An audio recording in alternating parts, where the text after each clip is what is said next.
এরা মিথ্যাবাদী, এদের মুখে মিথ্যার বাক্স বসানো আছে, মুখ খুললে শুধু মিথ্যা কথা। তাই এদের পার্টির নাম আমি দিয়েছি জাতীয় মিথ্যাবাদী দল। আর মাননীয় প্রধানমন্ত্রী, আপনি একজন জাতীয় মিথ্যাবাদী নেতা। তাই এদেরকে উচ্ছেদ করার সময় এসেছে।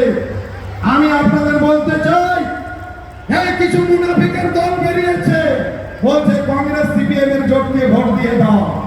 কালকে যদি সরকারে বিজেপি আসে, কে এনআরসি সিএনপি এর বিরুদ্ধে লড়াই করবে। মমতা বন্দ্যোপাধ্যায় গতকাল বালুরঘাটেও বলেছেন, গল্প করে বলে গেছেন যে তার দেহে রক্ত থাকা পর্যন্ত, শ্বাস থাকা পর্যন্ত, জীবিত থাকা পর্যন্ত বাংলায় এনআরসি সিএনপি আর হতে দেবে না, উনি ঘোষণা করে দিয়েছে। তাই আপনারা নিশ্চিন্তে, নির্দ্বিধায়, নির্বিঘ্নে আপনারা বিপদ মুক্ত, ভয় মুক্ত হয়ে নিরাপদ বাংলায় বসবাস করছেন মমতা বন্দ্যোপাধ্যায়ের অধীনে। তাই আমরা মমতা বন্দ্যোপাধ্যায়কে বাঁচিয়ে টিকিয়ে রাখবো। সংখ্যালঘু মানুষজন মমতা বন্দ্যোপাধ্যায়ের দলকে, জোড়া ফুলকে ভোট দিয়ে থাকে দেশপ্রেমের অংশ হিসাবে মনে করে। আর সংখ্যালঘু মানুষজন মমতা বন্দ্যোপাধ্যায়কে তাদের বিশ্বাসের আমানত ভাবে। তাই আমি আপনাদের অনুরোধ করব, যতদিন যাচ্ছে কংগ্রেস সিপিএম মাঠ ছাড়া হয়ে যাচ্ছে, মাঠে ময়দানে লড়াইয়ের সংগ্রামে রাজপথে আমাদের তৃণমূল কংগ্রেস আছে, থাকবে। দুর্যোগে দুর্বিপাকে বিপদে আপদে তৃণমূল কংগ্রেসকে পাবেন, কংগ্রেস সিপিএম কাউকে খুঁজে পাবেন না।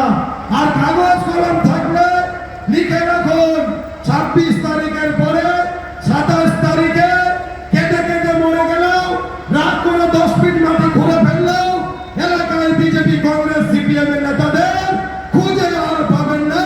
তারা শুধু গণমাধ্যমে টিকে আছে, আর মাঠের রাজনীতির বাস্তবতায় তৃণমূল কংগ্রেস আছে।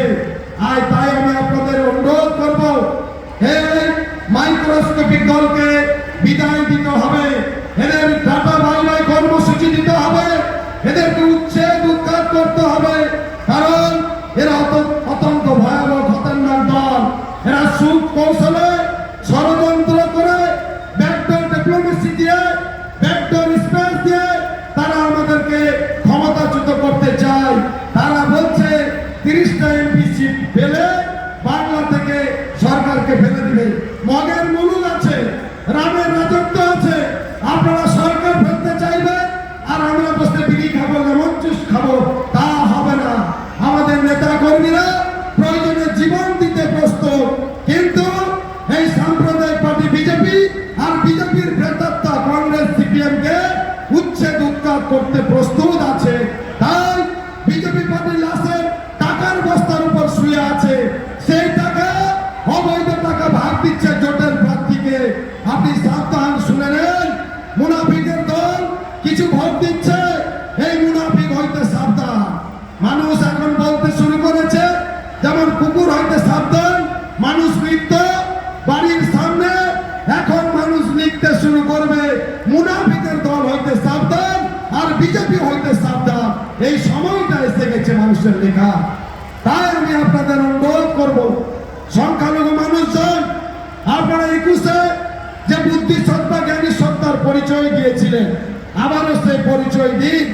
আমাদের একমাত্র রাজনৈতিক শেষ আশ্রয়স্থল আমাদের জনতার জননেত্রী, আমাদের ধারক বাহক, আমাদের ক্রান্তিহীন যোদ্ধা, রাজপথের নেত্রী মমতা বন্দ্যোপাধ্যায়।